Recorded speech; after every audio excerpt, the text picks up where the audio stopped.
Hey, I'm into 38 hours of fasting. I did two videos from the time that I started fasting. In fact, it's been going well. I had 2 nights of good sleep, and yesterday I had even energy physically, and actually I feel good.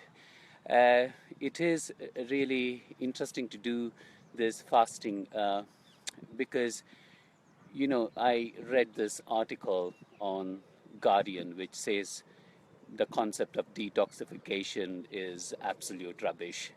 Well, it's questionable whether it is rubbish. It depends on how we see detoxification. But one thing is for sure that by fasting, you can improve your metabolic status. Uh, you know, the great benefit, besides science and everything else, is that I feel all of a sudden I have gained so much time in my day because I'm not thinking about food all the time. And I don't need to worry about what to eat and when to eat. Of course, this is not something that I would do for a very long period of time. However, just by not thinking about food, all of a sudden I have gained so much energy. I got so many things done this morning, and you can see like I'm in this beautiful park, and I just came for a run, which feels good.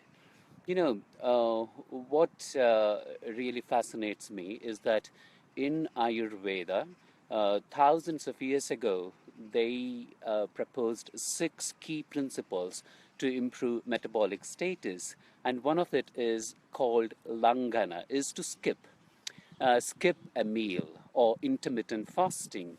And a research which was published in the Journal of Physiology showed that when they subjected 8 adult males to intermittent fasting, it increased insulin sensitivity.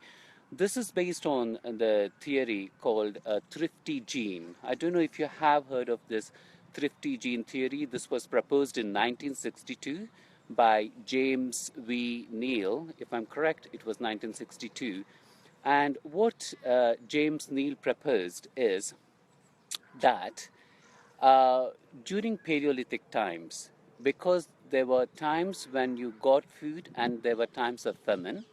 So, at the time when humans had the opportunity to eat, the brain registered it as signal to store the energy in the form of fat for days when there is no food, fast or famine. And this was particularly important in childbearing women. But what's happened is that as we have evolved, our brain still thinks that when we eat, we need to register the energy as fat. But in reality, in our modern environments, we never end up in a situation where you need to uh, be starving. There's most of the times food around. So, whilst the brain thinks that maybe this person is going to be in a situation where they may have to starve, it stores energy as fat. So, our environment has changed drastically, that there's so much abundance of food, but our brain is evolving slowly. This is one of the reasons why it is important to do intermittent fasting. This is nothing new for many cultures. I mean, probably globally it is not new because most religious traditions, they talk about some form of fasting. And so that's what interests me. So if you look up on thrifty gene theory and why that is important in predisposing us to developing diabetes and obesity, and how that leads to many chronic illnesses, it makes total sense to be fasting once in a while.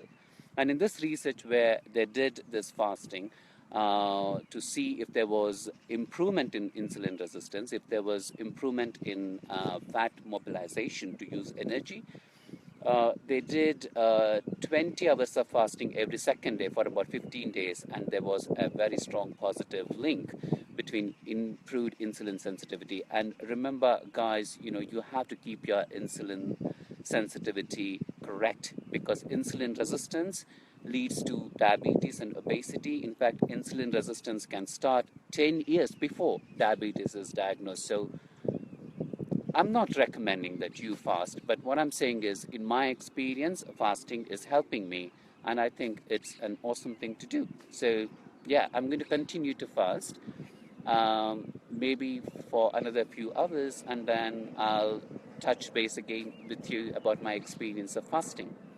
The camera isn't very steady because I'm holding it in my hand, but have a good weekend. Thank you.